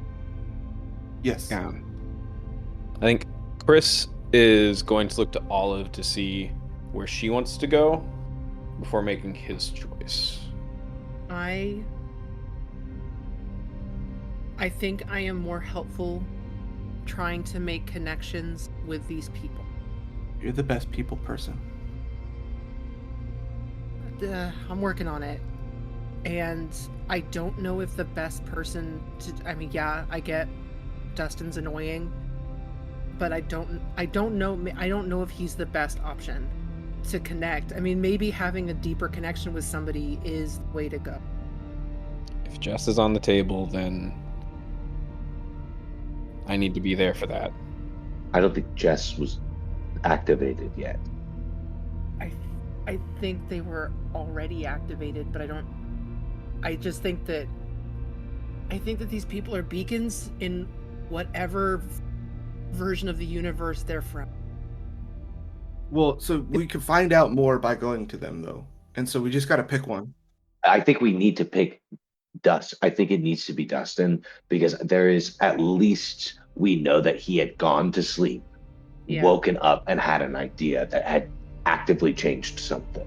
Also, I feel like we're all going to be the least sad if Dustin goes. You're not wrong, though. Okay, so then we find a time. I mean, Gus, it's probably gonna have to. I know you're gonna kill him. You want to kill him, but I think that you have to be I think you have to be there. No, I know. I'll do it. Okay. Who wants to be a part of that? Who wants to be there? I kind of want to go with Gus, but also if you're gonna go and Chris wants to go with you, I'll go with the other. It's not that I would love it if you were with us, but I would say you're the best investigator. You're though. So good at digging in. And I'd really like to not be on the team doing illegal stuff. Fair enough. I do like doing illegal stuff. So, with the investigating, is it just strictly like we're staying here at Gus's and we're checking shit out, or are we? I'm gonna go to Principal Gilman's house, break in, and search his place. If you're doing that, then I'm going with you. Then let's do it. Yeah, I guess I'm with y'all. Okay. We need a lookout. Atticus would like to pull Chris aside as they're like getting ready to split up, and he just says, "Hey, I'm like real fucking scared about what's gonna happen. How do you be brave all the time?" It's not about whether or not you are actually brave. It's about how you present in the moment. When you're on the field, it's near the end of the game, and the team's coming at you and you gotta block this shot. You can't show that other team that you're scared, right? You gotta put on a strong face. Scared, man. I'm scared shitless. This is terrifying. This is all above my head. It's so much bigger than I want to deal with. And frankly, we deserve better than this. But I can't spend my life in that spiral of thoughts, right? I gotta put on a good face. I gotta put on my face mask. Gotta get out in the field and I gotta play. Alright. If I can't be brave, I can pretend to be somebody brave. I can act brave. Yeah. He gives you a big hug and says very quietly, "I love you," and then goes away. Is everything alright with Beauty? Like, is there anything that we need to do in preparation beforehand? Do you think? Because if I need to get a new belt, because you probably need a belt. I am struggling to answer that question because there's so much that needs to be done. I thought we were gonna like kidnap and lightly torture some people, so he pulls out like a big thing of rope and is like, "I can cut you a belt real quick if you want." Oh, that's fine. I don't think his belt's good enough alternative. An actual motor belt? Oh, you're talking about the car. My bad. No, Yeah. my belt, the belt that I was using to hold up my pants was an actual motor belt. Because I didn't have a belt. Yeah. Okay. It was serendipitous. It was almost like it was fate. Is there anything else wrong with the car? So much. Yeah, truly. I was there too. It's bad. There is gum in one part. What? I mean, it's doing a good job of doing what it was, weirdly enough, but it is still bubble gum. Listen, I know nothing about cars, and even I can. Yikes. Okay, it was 2 years ago. I was in a MacGyver spot. I'm sorry. Atticus pulls out a duffel bag and he's like, I got you guys these. And they're all thrifted mechanics overalls that are either very dark blue or black. I love this. Now, I have to ask you, did you get, like, the Michael Myers masks, or did you get, like... Oh, no. We don't need masks, dude. You just want to be all dark. Okay, let's go. Okay, so we're in two groups. Let's go with the group that's going to interrogate Dustin. Where's the best place to do this so we can have a controlled environment? I text Dustin, come over. There we go. Well, before I send it, I showed it to y'all. I'm learning. That's a little forceful, given your last interactions with him have been negative. He may not see you in a leadership light anymore, but I don't know. Maybe say something. Do you want me to take your phone? Am I? He hands out his phone to first Chris, as Chris was talking, and then to Olive, and drops it in Olive's hand. Olive takes it and says, "Hey, things ended weird last time. Come over and talk?" ? You could put like a little double face. Yeah, the devil face. Yeah. I mean, I will. Okay. Devil That's face. my favorite one. I sneakily go through the back. How many times have you used devil face just with Dustin in your texts? Every single time I've sent it. There we go. Bam. Okay, this is normal. Send. I'm trying to imagine actually having a friend put a devil face at the end of all of their texts and how uncomfortable that would be the entire time. I'm giving Dustin some sort of vibes. I mean, obviously. Yeah. Dustin replies, "Yeah, you fucking hit me and told me you were gonna kill me." It was a weird day. Double face. Devil face. Send. The devil face will go unspoken from now on. I will end every single text with the devil face now. He responds, "Yeah, it was. What do you want?" For you to come over, devil face.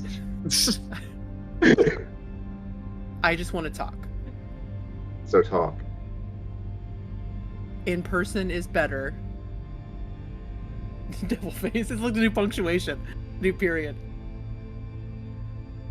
Ooh, also tell him that I could give him another boon. I'm not doing that. I don't think that's a good idea. You ruined the universe by offering this kid a boon. I'm not doing that. It's a lie. I won't do it. I think that's a pretty loaded phrase, though, for him right now. I don't think it'll necessarily elicit a positive response. Sorry, that's not Chris talking. What character am I right now? I keep doing that. I've been abducted by someone much smarter. He's from a different universe. No. Kill him. Echo. It can be. I'm gonna text to him. It can be where you feel comfortable. Devil face. You see the ellipses from him typing for a while, and then it goes away, and then it starts again. And it says, "Okay, come on over." Okay, guys. He's saying to go to his place. I mean, we lose a little bit of control, but what do you think? I don't think we're going to convince him to go elsewhere. And I think we need to make a call right now on how aggressive this interrogation is going to be. Are we asking questions? Are we trying to elicit responses with... Elicit again, that's not a word Chris would use. I'm not a professional, apparently. No. Are we like... You keep looking down at that word of the day calendar. Is it... Yeah, elicit. I'm really trying to get it into my vocabulary so people think I'm smarter. Yeah. But I think, like, are we trying to get violent and physical so that we awaken some defense response? Where are we at on this? Well, based on what we know about how to contact the fairies, it is more like having to be in a place of wanting to do that. So I don't think we can scare him into doing it. I think we have to sweet talk him or trick him. I think we can try to just talk. I don't think we should threaten. How's he going to react when Olive and I are there as well? Are we just going to hang out in the car? Text him that y'all are gonna be here. You could say that you're giving me a ride. Okay. I'm getting a ride from Olive. What's the address? Devil face. He texts you an address and says, okay. Just no punctuation, just okay. Okay, I'm gonna... Here's your phone back. Alright, let's just go. We can... I also think we shouldn't push it right away. But if we don't get a response, then we just let it go and we walk away. Because we do have other people we can talk to. Is that... If we don't get a response, I'm thinking of using my connection to my Zelda. I mean, listen, what Jocelyn was doing, I'm not against trying to do something like that. Like, that's what I'm trying. Yeah, or to try to get him to do something like that. Like, yes, exactly. Yeah, I'm totally for that. So maybe the game plan is we go and we try to talk him into this, like, hey, I was having this weird feeling and like I was trying to connect to something and I saw a psychic and this whole but talk about it on not such an intense level and see if we can talk him into trying it. Yes. All right, you make your way to Dustin's house. You go to the door, knock, he opens it up for you. He smiles and he yells back, "Hey Mom, my friends are over." Hello, Dustin. Hey. Though once you have stripped me of my powers, I am here as a kind and humble friend. Hey, Okay, Dustin. you can come to my room. Okay. Oh, Chris is here too. Hi. Hope you don't mind. I can wait in the car if you prefer. No, come on. If you value popularity, he's on the lacrosse team. Yeah, I'm the team lead. I know who you are. I don't like to assume. He leads you back to his room where he's got, it's a typical teenage room. He's got his computer on that goes and sits in his computer chair and turns around to say, "Hey, so what's up?" So I was advised to try a gentle approach with you. So I am leading with radical honesty and empathy in this moment. How are you feeling? Can I make you feel safer?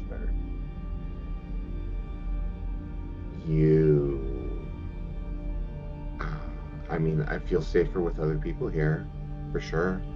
Good, that is a great first step. Who hopefully will not let you hit me. No. Again. No, we're not gonna let him hit you. No, they will not try to let me hit you. Like, you gave me a boon and that was amazing. And I've been watching the show over and over. And like talking about it online and stuff. And I love it. And I don't know how you did it, but then you turned on me and I don't understand. Dustin, did you think not all magic had a price? Is the price hitting me in the fucking face? Was it worth it? I don't know. Maybe. Okay. I'm sorry. It's good to hear. You stole my magic when you did that. That's why I got mad. I stole your magic? Yeah. Can I tell you something? What kind of emotional state are you in? And I look towards Olive as I say that. Kind of emotional state? I guess I'm nervous. Okay. Will it make you more nervous or less nervous to know secrets about the universe and farther the realm that we inhabit? Secrets of the Universe sounds cool. Well, have you read Animorphs?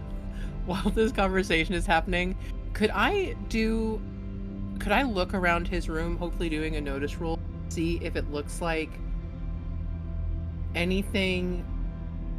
That's a kind of an investigation. I just want to see if there's anything that's like different in the room. Like if I notice like house on the hill, or whatever in this room.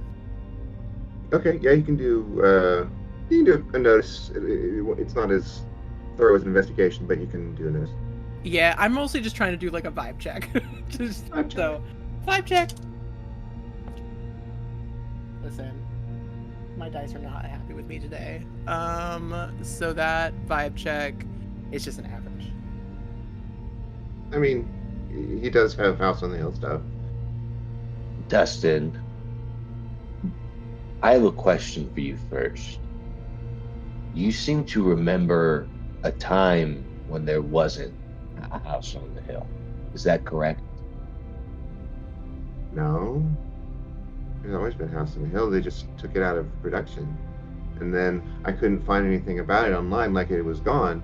But now it's back in syndication, and everyone knows about it now, and it's awesome, but also weird. I remember a time when people didn't know about it. Yes, that's what I'm talking about. You remember a time before my magic changed this universe. That is correct. Yeah, I guess. Isn't it strange that nobody else but you remembers that? I thought it was just what you did. No, it's you, Dustin. You're special. You have something inside of you. Did you have a dream after prom? Dream after prom? I don't remember a dream after prom. Have you had any strange dreams recently? No, I've been like, so have you heard about the mandala effect? Yes. Yeah. Yeah. Because there's there's stuff that and I thought that it was like that maybe with House on the Hill, and I've been looking into that, and I've been sort of focused on that, and there's other stuff that people say is not in the world, but it used to be, and so I've been thinking about that a lot.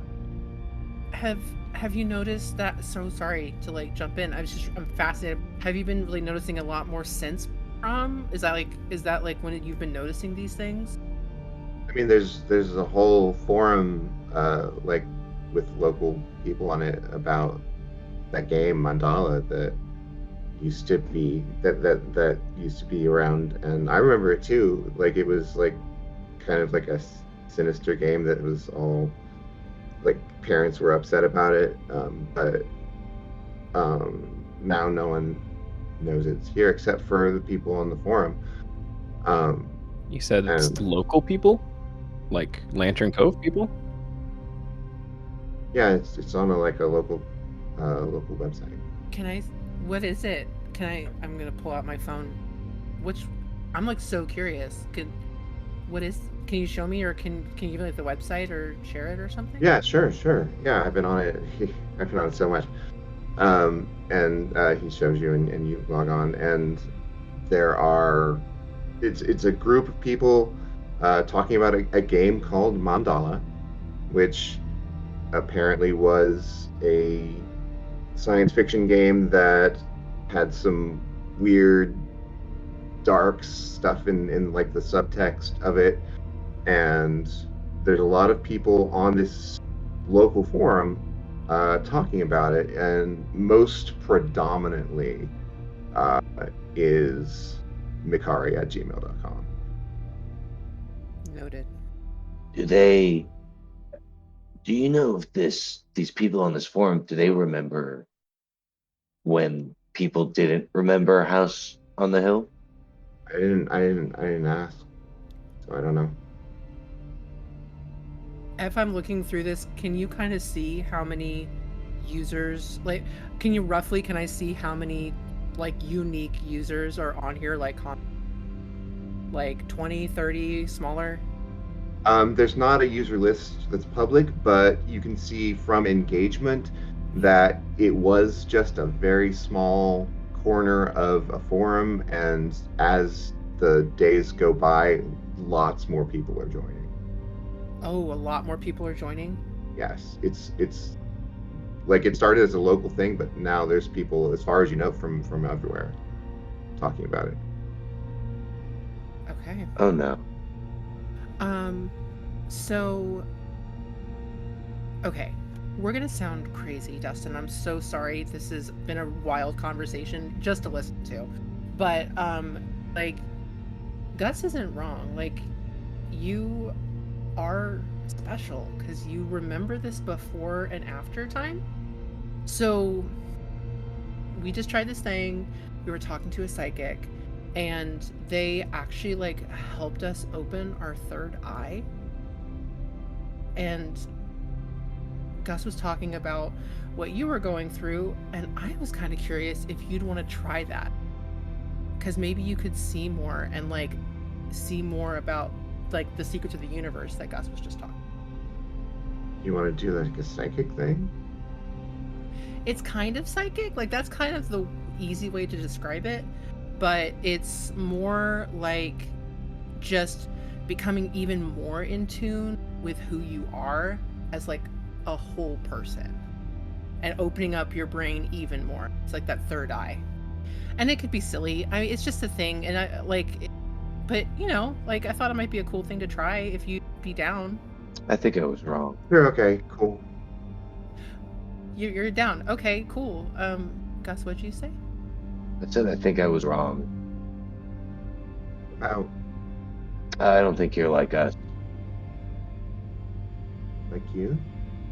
Oh, I think you're more of like an infestation. The fuck? Hey. Like bugs. Gus. Like Hey, termite Gus. eating the woods, destroying the foundation of what we are. Hey, Dustin. You know how Gus says things without actually thinking about what he's saying?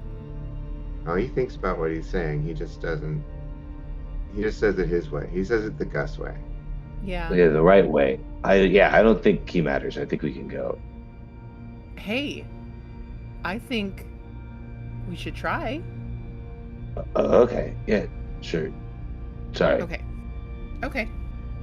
All of it, this boy's kind of like, I don't know what to do. Olive was like paying attention to Jocelyn. So I think, okay, so like we're gonna set the chakra. Like she's using like chakra, like using all these like buzzwords. All right, it's time to open your third eye and like all these things and like breathe in and then breathe out the negativity and all this stuff. And will you hold my hands?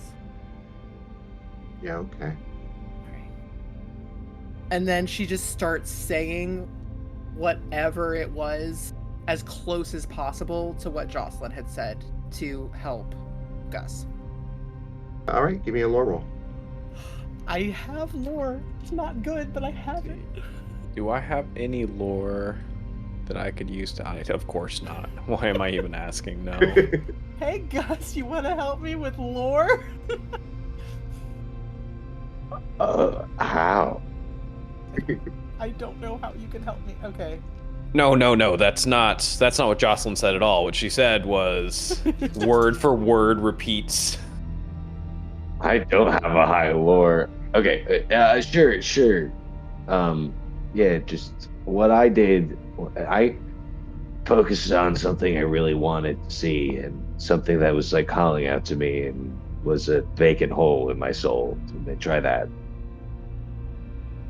Okay. Could I... This is a stretch. Could I have an aspect keeper of the peace, and I'm trying to like keep things even and like calm to like try to get to like fighting like to like I mean, you're also trying to stop a multiplanar war and keep peace. can we make an argument for that? Okay. Okay. Go for it. Yay! Okay. Good, because that I didn't do well. So that would be it's just a fair, but at least it gets me out of the negative. Hey, You don't make the situation worse. Yeah, exactly. Right. Okay. So with a fair, I will roll for Dustin. Dustin has no lore, but who knows? Might roll well. Or I might not. So you go through this with the, mystical words and holding his hands, and he's like, is something supposed to be happening? no. It's okay. You know what? This isn't like we didn't have time to like set up like the right like there's like sometimes there's like a ritual you kind of have to do, like you need to get your space and cleanse your space. And okay, I was just curious. So also I wanted to be here to help Gus apologize for punching you in the face. Yes, I'm sorry about that. Oh, also, context on the bug thing. I think a lot of people feel like when you call somebody a bug, it means like you're smaller than and like insignificant. I meant it more in like the aspect of like you don't belong here and you're like still trying to use our Okay. resources to survive. I don't think you're a bad thing. I think you're vital and a living being, but also not of this place, and not special enough to perform whatever We're we're gonna trying go. to do. Hey, I'm so sorry. He's yeah. Again, yeah. He's just saying his Gus thing. Yeah. If you ever want to try that again with like the third eye thing, just hit me up. I'm new to the whole psychic thing. I had my palm read, and they said that I have like the psychic line on it, and I don't know if I believe that. So You have a I want psychic to try. line? I think I do. Anyway, Who we told have you to. that? Were they as good as Jocelyn? I will tell you This- all about it later. Hey, Dustin. Oh, I need to. This could be a valuable resource. Goodbye. Hey, Dustin. I'm really sorry you're displaced from your dimension. pushing him Bye. out the door. It must be really hard to be orphaned from your existence. I'd say that went well.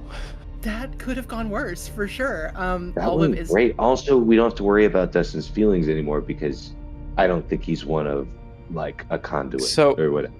There's kind of a base level that I would expect you to worry about just another human's feelings in general. He's not a human.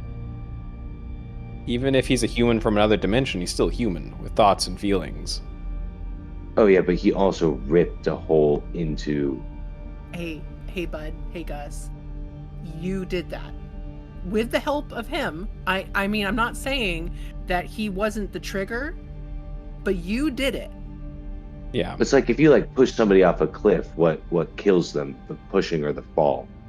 He did not, with any malicious intent, as far as we can tell, do anything.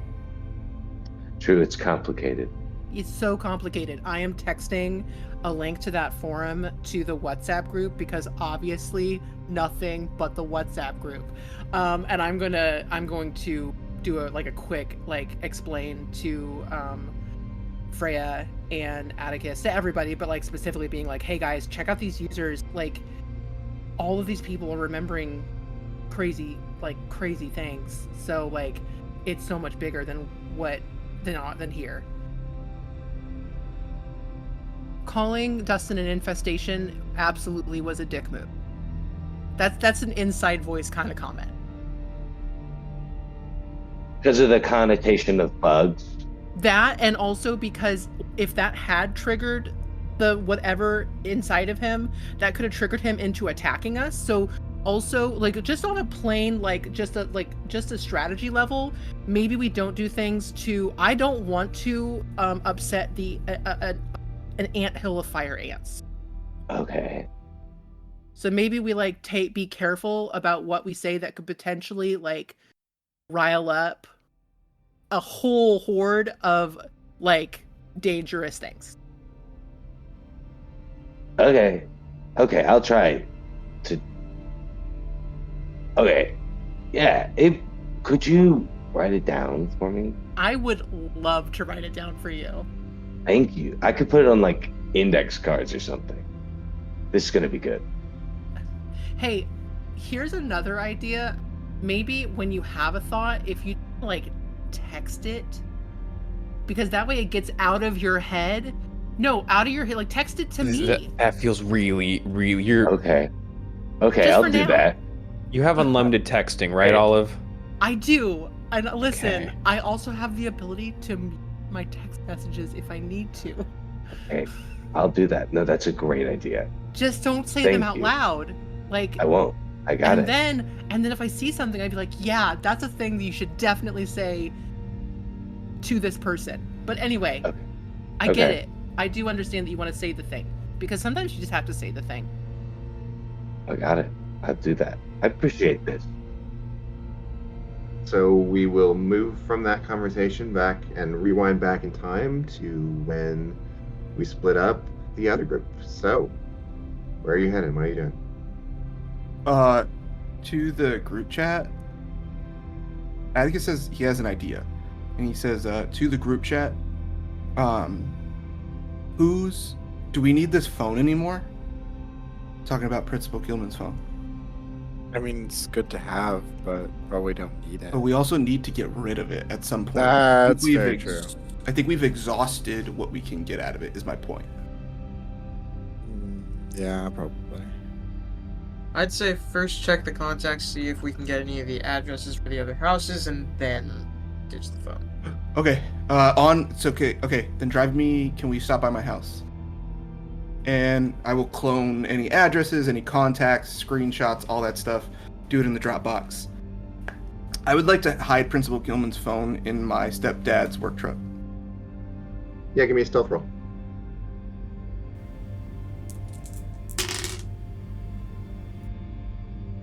Okay, that's pretty good. Okay, good. Great. Right? Yeah, great. Cool.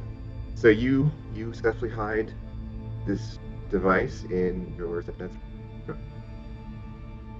Yeah, I think we've talked about he's like a foreman of some sort, right? I put it like it's got all the side pockets, and I put it in the one that I think he uses the least, underneath, off in his truck. And wiped clean, obviously, before. And then and then I say, alright, I'm ready to go. Alright, where are you going? To Principal Gilman's house. And I think he says, whatever you guys think is the best idea, but I think it's probably good we park a little far. Yeah, I was gonna say we probably park at the nearest gas station that's a good Yeah. distance away, and then walk it. Move it over. Agree. You park a short distance away and walk to Principal Gilman's house. It's like a 4-bedroom, 2-story house. It's not super fancy, but he's clearly has some money. Who is not good at this kind of stuff? Because we should have a lookout. I've got a fair stealth and a fair burglary. I have a average burglary and a fair stealth. I have an average stealth and a fair burglary. So none of you are great at this stuff. But No. we're still the best at it. That's what's crazy. Yeah. I also have, I still have 2 fate points to bump up with Captain Vandalism. So I have the means to give me a little boosty. Who's got the best notice? Because that makes sense then for the lookout. Yeah, I don't have notice. Yeah, dog shit notice. Average, actually. I've got fair for notice. All right, then I guess it just comes kind of down to who wants to go in. I don't think I'll be particularly great at either side, so wherever you want it to be fucked up, but me. I was gonna say if somebody shows up, it'd probably be better to have the tank outside. That's fair. That's also a good point. Okay, please just don't get caught flirting with someone like the last time others were in danger. Resist the urge.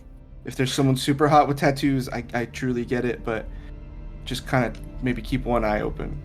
Remember, we get to see Gus's sister after this. If we make it out.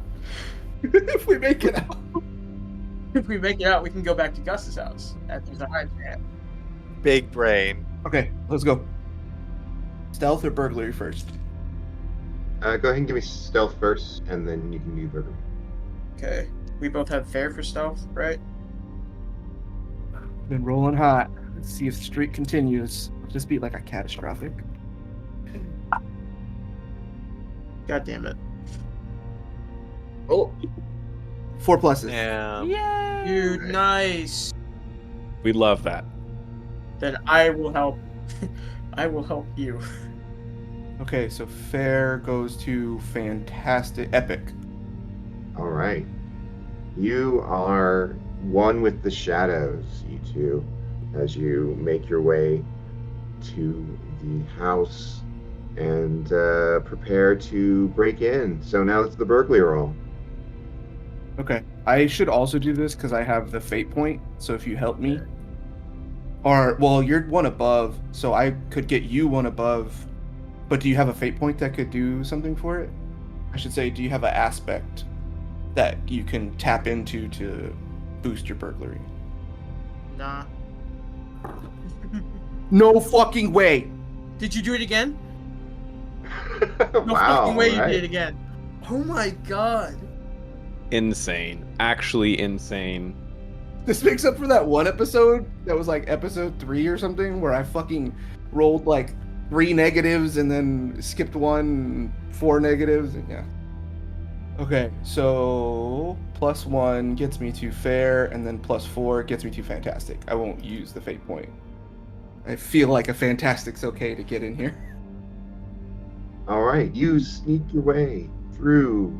You pick the lock on the door with absolute ease and quickly disarm the alarm on the door and make your way inside. I guess now it's down to investigate. Let's try to see if he's got an office. I think he turns to Clark and says, I don't think we should split up. Yeah, no, let's not. Can we do like a notice check or something? Like looking at like if there's like candles burnt out, or if it smells like, or it feels like the heat's been on, or there's like lights on anywhere, to just check if anybody's here, to like double check. Oh yeah, it's pretty obvious no one's here. The lights are Okay. all out. Perfect. Okay, and then in that case, do you want to go room by room, or do you want to just go try to, like, I think the office bedroom probably got some sort of situation like that. Yeah. And they probably have a basement as well, right? There's got to be a hidden, like, secret Yeah. something, Yeah. right? Yeah. Either like the basement or the attic. Somebody's gotta hide some shit there. Is his office on the ground level, and does he have a basement? His office is on the ground level, and you don't see anything like a basement door. Is there basements in the area? Is it like common in Lantern Cove? Or I guess we wouldn't know, huh? Because we're transplants. Never mind. Also, That's we're 17. true. Sorry, I'm a little too advanced right now. Yeah. But there's also the question of like, to think more like a kid, would our house have? Because I don't know about you, but my family didn't come and build a house here. Yeah, we're also kind of. I think we're in like a way different part. This is like the old part of town. True. All right, let's just go to the office first. Okay. I guess investigation for the office, or Yeah. If I use a fate point, my investigation's a fair. I will help you. Okay. then? So Because I also feel like I've rolled too lucky. Bound to run out. So I'm gonna use one fate point to tap into Arachnaguy's investigation. All right. Ammonia. That's better in the opposite direction. So we're starting at good, right? We're starting at fair, and then it goes to a good. Well, yeah. So it was a great. The great investigation into the office. You see there is a computer that you turn on and are able to get into and figure out the password. And you find that his hard drive is partitioned. And on one of the partitions, you find files like there are strange photographs and notations, like notes app stuff that's just seems like gibberish, like it's in a language that makes no sense to you. And the pictures are all of like symbols and caves, and some of them appear to be underwater, pictures of like strange rock formations, and they are labeled with names that correspond to the code names that you saw in his text. Do any of these pictures look familiar? Like, since it's about town history, would we have heard about it at school? Like, I'm trying to see if I can pull that academics out for this.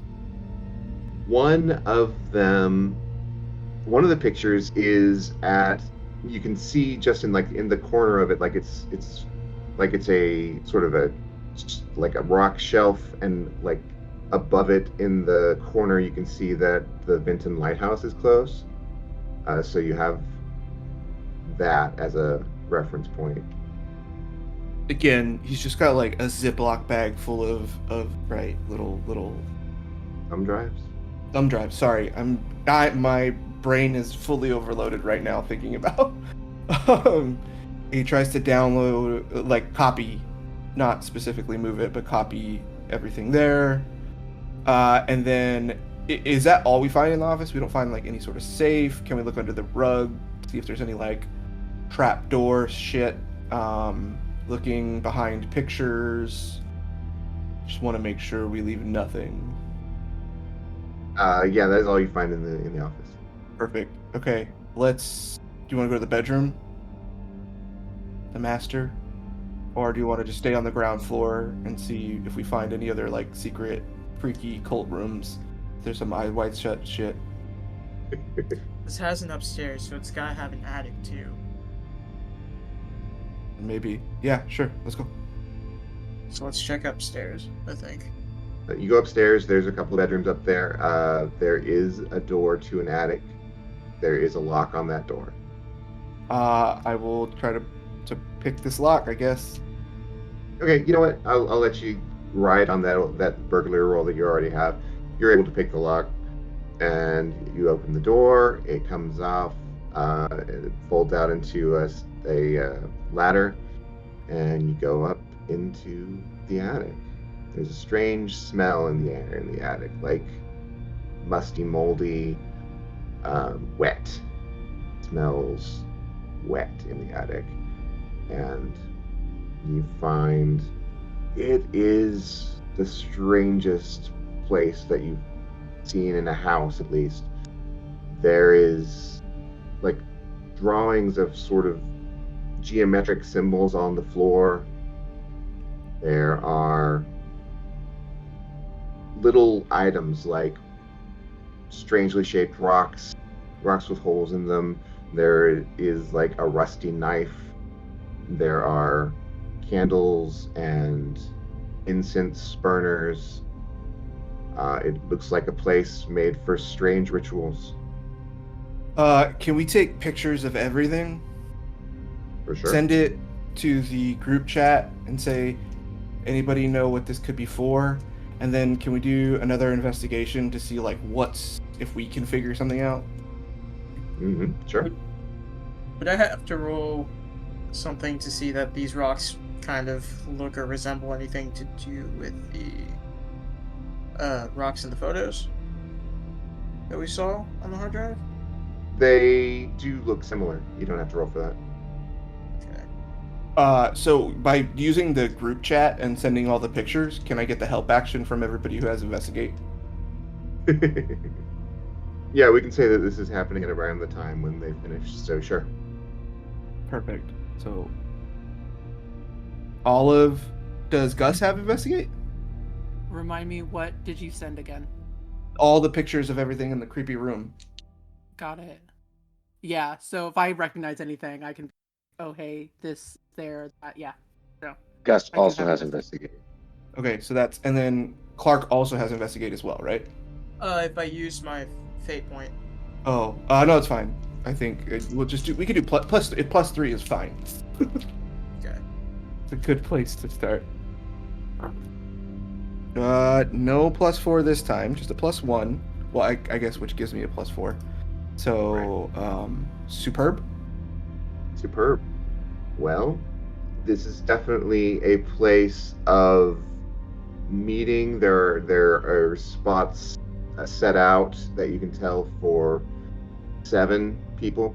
So if rituals were held here, they're held by approximately 7 people.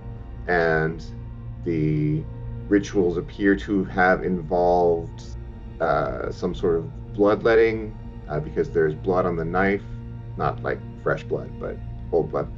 And the strange rocks are positioned in places where it seems like they're significant geometrically with the symbols. However, the symbols don't match with any sort of like ritual magic tradition or anything like that. They are something different and alien. Do they remind me of what I saw when we were building the weird clock thing? No. Okay. No, there's nothing there that seems to link there.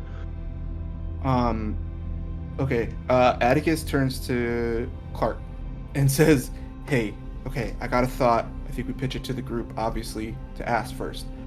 What if we send all these pictures via anonymous email using a VPN to the cops and say, and just leave it at that, and say, leave Principal Gilman's address. And then even if he's a missing persons, now he's a missing person with on the end of an investigation. Yeah. Because there's a bloody knife right there. So who the fuck knows? And then all this weird occult shit could be enough to get the heat off anybody's back. Yeah. Shit, did you get rid of the phone? The phone is taken care of. Okay, cool. You like smash it or some shit? Like, The phone is taken care of. gotcha. I'll leave it at that. Should we check somewhere else, like the master bedroom, for anything, or? Yeah, let's do one last general sweep of the house, see if we can find anything that's of use to us and won't further incriminate, and we could either copy it or leave it. Gotcha. I think at this point he texts the group and also says, like, in the WhatsApp, and says to Freya, if you want to come in, we could use your help. I think at this point. And I just want to sweep the house. Freya will come in and help. You want to do one last investigation roll on the house? I would like to help Freya. Just that fresh pair of eyes. I will also use another fate point and help Freya. Okay, so that's an extra +2. Yes. Ah. No. Is it really bad? Yeah, I got it. But you still got it good. Yeah, it still got it good. All right, with the good, there's not much else that seems strange other than the bathroom is very moldy. Ew. I think that's where the fish come in. I think that manifests, though, because Atticus is constantly like, put your phone brightness down. They can't see us through the windows. Get down, get down. So we can't, like, search well. Fair. And then I guess he just pitches the plan to the group and says, does that sound good to y'all? Sounds good. Sounds good. Yeah, to me. sure. I mean, as long as it's anonymous. Yes. Yeah. Okay. Then I press send on the email that I've already had prepared. with one press, you send email to the police force We of should Lantern not be Cove. here while you do that. Let's leave right now. Yeah. I was doing it like after we swept, and we're Like we were in the van. Yeah, on the way to the van. Not not. Let's move faster. Yes, you get out of there. You send the message to the Lantern Cove Police Department with pictures and the address of your principal, your dead principal, with all of the expectation that this will cause a major stir. Oh, he also sends it to the local paper. Oh, all right. There you go. Could I do one more thing before we end? Yes. I don't know if we're getting like I think Gus at some point when all like there's a moment of silence starts to just like ruminate on everything that has happened and the thoughts that like appear to like his mind are like consciousness. We are like beings of consciousness. If this world is consciousness, then like thoughts are objects. And he thinks of like the magic he was able to do and this connection that he has started to like harness again or nurture again. And I think he wants to reach out to it, either like consciously or unconsciously, and change a thought. He wants to change a thought of Sophie Scott's, a small thought of Sophie's, and just turn it into like a thought of hope for this universe. And he has a little spell that I think he just mutters under his breath. From heaven sent, energy spent, trying to make a sound. Acknowledgement, the change in it, what makes human hearts pound. High consciousness, when realms connect, a universe inbound. This chant, it holds its stories told, a multiversal goal. Within it bear a secret share of hope, as pure as gold. To Sophie Scott, this message brought to teach of wisdoms old. Despite your fear, these beings near and far need make a home. Is that okay if I roll? Yeah, give me a roll.